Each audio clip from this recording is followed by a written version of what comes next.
Hey guys, welcome back to Heiko's Garage. Today we're gonna work on my trusty Frontier 2017 and an SV 4x4 with a 5-speed automatic. And we're gonna try to install this here, which is a StartX remote start kit. There is not much in terms of instructions in here. There are lots of bags with lots of little wiring harnesses, some zip ties, some bolts and nuts and whatnot, and a little control box, and then one brief little instruction manual, which is unfortunately not very good. It shows pictures of where things are supposed to be plugged in, but not really in context. It doesn't show exactly where that is located. But instead of going online and watching YouTube and trying to find out how this is supposed to work, we're just going to use this and look under my dash. I already took my dirty floor mat out, so maybe I can lie on my back under there and look up and see if we can find all the right connectors. But yeah, let's try to put this in and not consult the internet with it. Maybe we can figure it out.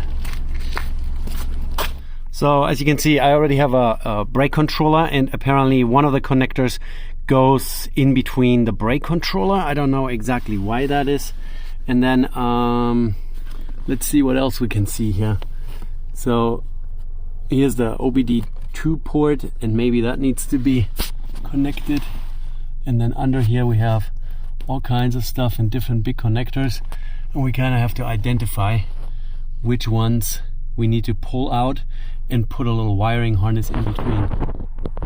So let me get oriented here, and then I will take you along. So here, let's look at the stuff that we're getting. This is a little control box, and there are 4 connectors. Then there are really only 2 wiring harnesses. One is this one, which obviously gets plugged in between somewhere. And then you have a little LED light and a connector, and I think the connector will connect right here into this control box. I'm not 100% sure. And then the next one is this massive, so this goes in between somewhere. Here's a fuse plug. This looks kind of like, this could be, I don't know what's in here. Lots of other little connectors, and I kind of get the feeling that maybe this end here also connects to the box, because the connectors just look like this. This one fits, and these two don't. Oh no, I take that back. There is more. There are more. There's also a little push button here. There's a piece of wire sticking out. So not sure, but that looks like it goes there. This one looks like it goes there. I don't know what the rest is for. Here's big ol', this could be also a fuse plug. There are fuses in here. And then a couple more connectors. This one here could be here, maybe. Is it? Who knows? Maybe not, doesn't fit. Maybe it's this end. Yep, this one will fit. So lots of those connectors will directly go into this box. So let's take a look together at this thing here. So they tell you what you have. Additional optional wiring. When adding additional wires, ensure that the side of the wire with the tab is facing the outer edge. Okay.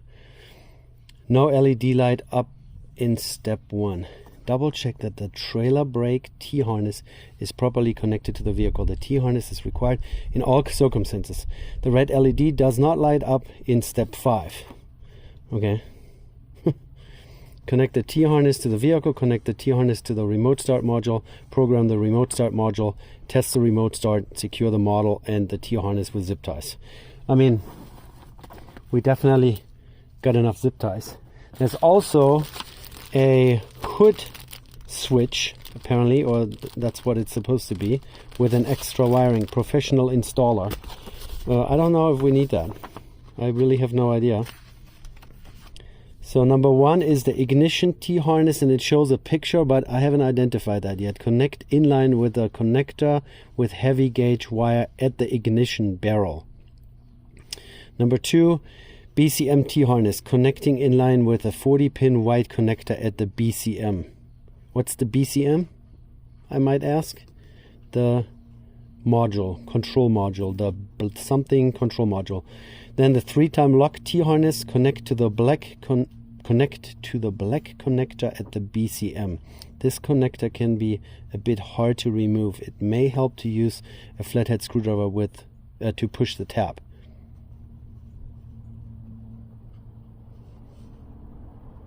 Okay, the RF kit. I don't have an RF kit. And then trailer hookup T-harness connect the trailer hookup connector located behind the panel under the steering wheel. This T-harness is required in all circumstances. Remote start module connect. Okay. So it doesn't look very complicated. 1, 2, 3. And then the 4 is the... Yeah, this is the heavy duty T. That's number 1. Then number 2 is, I think, this one. Then number 3 is this little puppy. And then number 4 is, number 4 could be that little guy. Yep. And then number 5 goes all to all of those other ones here that are close to each other. They all go into the control box. All right, I will figure it out, and I will always show you what's going on. Yeah, just a quick look. I have one of those 11-inch tall painting platforms that you can walk around on. Piece of plywood and a moving blanket. And then I can literally lie on my back. Quick little demonstration here. So my plywood hopefully will support me. So yeah, that's how that's gonna work. I can already see some of the connectors. I guess I will have to get some light. It's only early afternoon, but the sun goes down here so quickly, so early. Every time I do something on a car that involves electrical connectors, I use the Oxid, which improves electrical connection, removes oxidation and seals and protects the surface. This doesn't cause any short circuits, so you can take any automotive connector and just spray a little bit on the individual pins and just leave it on there and then insert it. First of all, it will slide in a little easier and also will keep it from corroding. So the first connector that we need to get to is this one here. I know the wiring harness for my brake controller is kind of in the way, but this one, that's the number 1 that goes to the ignition key here. So as I just mentioned, this one here, I already pulled it out. This is connecting to the ignition key.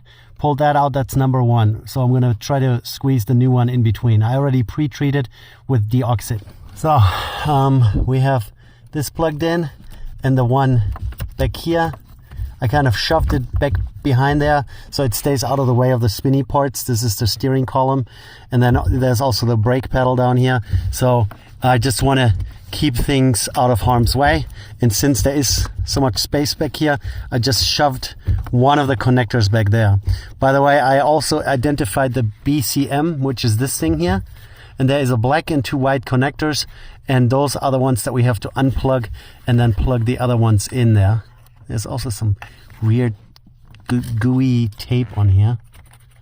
All right, let me do the next one. All right, guys, so this one here.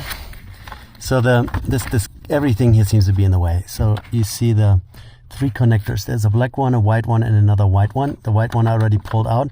There is a push button here, or a pusher, on the far side that you can't see. You have to reach around and kind of push on it, and then push and pull at the same time. And then that's where the next set of connectors go to, these 2. This one goes in there, and the other one receives this one. So here is, I already made a connection. Sorry guys, it's just everything is in the way of the camera here. Maybe if I turn the camera around like that. So this here, this black one here is also out of the BCM, right down there. Oh my goodness. Right down yonder. No, this one is in the way here. There it goes. Right there. Really hard to get out. And then the second little short harness with a red LED gets plugged in there. And I of course hope that I don't have to unplug anything anymore, because it's really hard to get to, and you know, always finding the little release mechanism that those connectors have. You have to always push something and pull at the same time. So now we're already pretty far in. So what's hanging down here? Here's another T that goes in between my brake controller and this connector here. So you see the brake controller cable. If you don't have a brake controller, you just have this connector dangling here under your dash. It's kind of a pretty chunky one. And so now this T connector goes in between my brake controller and this one here. If you don't have a T controller, then really only one end of this T will be connected there. All right, so what I just said, this here is just oh, let me zoom out a little bit. Oh, I can't more. So this connector here, now we have to figure out how that comes apart. Here's a little push button, and then that comes apart. So in stock configuration without brake controller, this thing you will be able to find under your dash, somewhere above the accelerator pedal. I don't know, I don't remember if it was tucked away. In my case, since I have a brake controller, I have to now find this end here. Like I said, I already pre-treated it with the oxide. So this goes into my brake controller, and then this goes into the pre-wired harness for the brake controller in your vehicle. Now suddenly the light on my little controller came back on. It says NC, not connected, or yeah. And so then the rest, remember there was this one T harness that ends in this little LED in this little thing here. And then the rest here are all connectors that all go straight into the control box that came with this remote start here. So let's hope I can connect this all without bumping you guys. So let's start with this little black one here, where that little LED is. Let's stick that in here, and then find the other ones. They are all kind of a little twisted and from packaging, I'm assuming, but it's fine. And those wiring harnesses are relatively flexible, so you can kind of shape them and push them into wherever you want them to be. And then remember to make sure it doesn't touch any moving parts. So I'm assuming, yeah, they have little slots here on the side that made in Canada. That's good. Where zip ties can go through, so you can hang it somewhere, mount it somewhere. Click. And then the last connector really is this puppy here. The rest is, this could be, no, this is a fuse holder. This could be a relay, but I'm not sure. Here's the last one. The last one. Okay, now it's blinking, as you guys can see. And now we have to look into this manual here. So first one was the one that goes to the ignition key, where they call it the ignition barrel. Then you need to find the BCM that's towards the door. 3 connectors, and really only 2 of the connectors you have to pull out, the black one and the white one. Maybe you do that all at once, and then you find the right T harness of this one and that one to plug it back in. All right, trailer hook, that was pretty easy. And then the remote start module. And then press and hold the programming button with your finger still holding it down. Connect the big white connector. Okay, right, I didn't do that. So we need to take that out again, I'm assuming. All right, so we're finding the programming button, which is right here. So we push that, and then we insert this. Okay, and then when only the yellow LED is momentarily lit, release the programming button. I did, just there. Press and hold programming button with your finger, still holding it down. Connect the big white connector. The LED will flash different colors. When only the yellow LED is momentarily lit, release the programming button. After releasing the button, the yellow LED should stay lit. If it doesn't, unplug the white and restart. So it's a little confusing because on the previous page, under number 5, connect the remote start module. But if you do that, you know, all those, then you are already too far ahead. So red, blue, yellow. Yeah, we have it steady at yellow. And now we'll press and release the programming button twice. Press and release, wait until 1, 2. And then insert the key into the ignition and turn.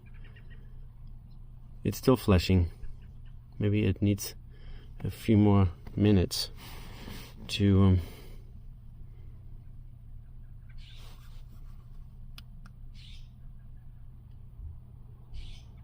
oh, and turns on. Okay, so the yellow is turned on again. Now we're gonna put key into the ignition and turn to on. The red and yellow LED turn on. Red and yellow LED turn on. If the red and yellow are not lit, remove the key and turn on again. Right. Wait for the blue LED flashing rapidly. Turn the key to the off position. Did that. Turn the key off position. Remove from the key barrel. Insert the key into the ignition and turn on to the run position. The LED will flash different colors, it says.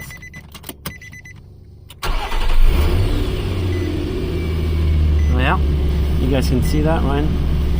It's flashing. LED will flash different colors. When the yellow flashes rapidly, programming is complete. So I guess we will now have to wait. Insert the key into the ignition and turn it to the run position. Okay, I did that. LED will flash different colors. When the yellow LED flashes rapidly, programming is complete. Note, it may take a few minutes. So now we're just waiting. And let me move you guys a little bit. So there's the module, blinky, blinky, blinky. A few minutes. 5 minutes later. So I guess you will just have to, you can plug in everything else but the big one. And then as I said, you have to push that little button here. There. Hold it while you push that in. And then you just follow the rest of the instructions here. Everything else I left plugged in. I didn't take that out again. Okay, so now the programming is completed. So let's try that then. Turn it off. I'll take you guys out of the way. So we just finished the programming. As you guys saw, was a little confusing. The instructions are not really step by step. If you go step by step, you might miss a step. But here's now my remote. Supposedly, if I push this 3 times, the engine is supposed to start.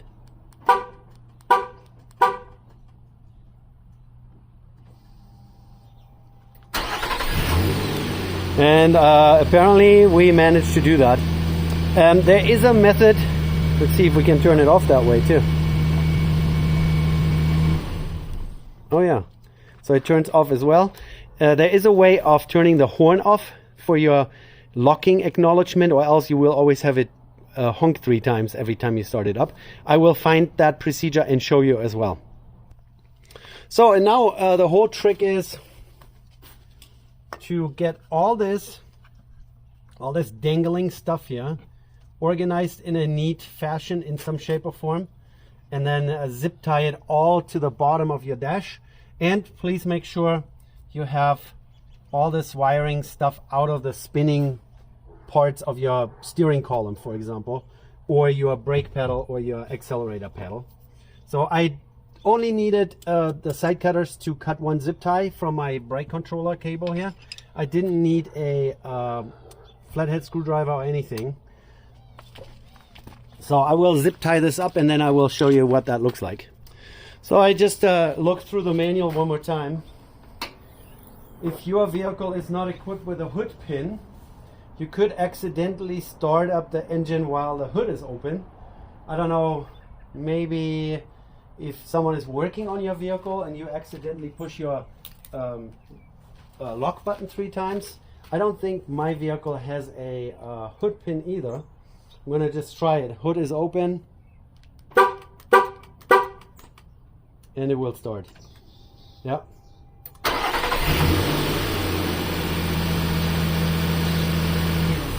3 pushes again and it turns off. I don't think it's really a big deal. When I work on my vehicles, I usually don't have the key in my pocket. I always put them on the dashboard on top. But seems like I could potentially install a hood pin if I really wanted to. So there is really no, oh, let me turn around. Sorry guys. No real elegant way of mounting all this. See the wiring harness coming from my brake controller here. This is the bottom of my brake controller. And then this whole rat's nest of cables there with a little Canadian made box in the middle. They are pretty much all hanging off of each other. Wiring harness supporting another wiring harness. But the big thing was keeping it away from spinning parts and the brake pedal and the accelerator. And if I could get my arm in here now, it's relatively solid in here, but it's really all just hanging here. I am not a big fan. I wish there would be some other way of doing this. I will look around, maybe I find something better. If you guys have any kind of idea where you can support this, hang this, attach it. I also wanted to make sure there is no tension on any of those cables here. But really in this rat's nest, you can't really tell whether or not there is any kind of tension. Shaving on some sharp-edged metal part. Try to keep this all out of the way, but this is all I can come up with. And now I hope that everything is still plugged into the right plug and nothing has come apart. Yeah, so that's what that is. And remember, you always have to cut off the zip ties so they're nice, long and sharp-edged. So the next time you work on it, you bleed. Yeah, I don't like this. This is all hanging on this one little wiring harness here. Here, this part. Don't like that at all. Okay, better. And these two are a little, no tension. I hope it's gonna stay. I hope my vehicle is not gonna burn down. So let's do another test and then we're done with this. So we're back outside. Let's see if it still works. Lights are on. Yeah. And that works too. Now let me work on the turning off of the honking. And I know there is a way of doing this. So let's say it's bugging you that every time you want to remote start your vehicle like this, it honks 3 times at you.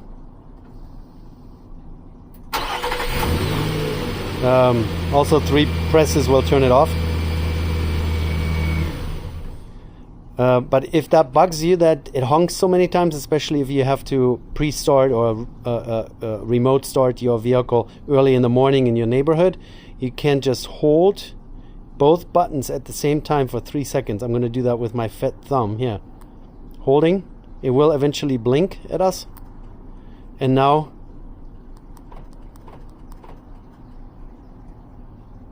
the honking is gone.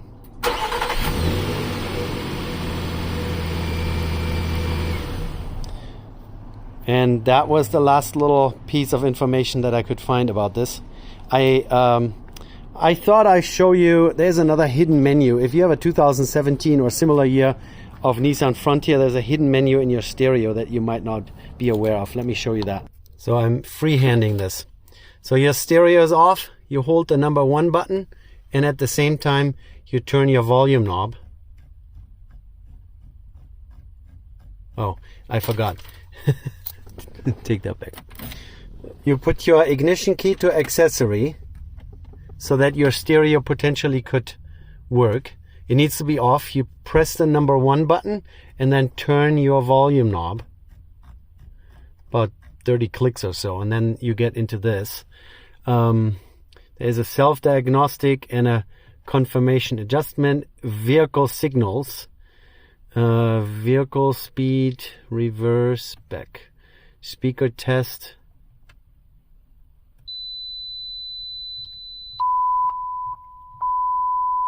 Yeah, you can test your speakers, camera system. Yeah. What else do we have here? AV comm. The memory of system eliminates. No. Vehicle information.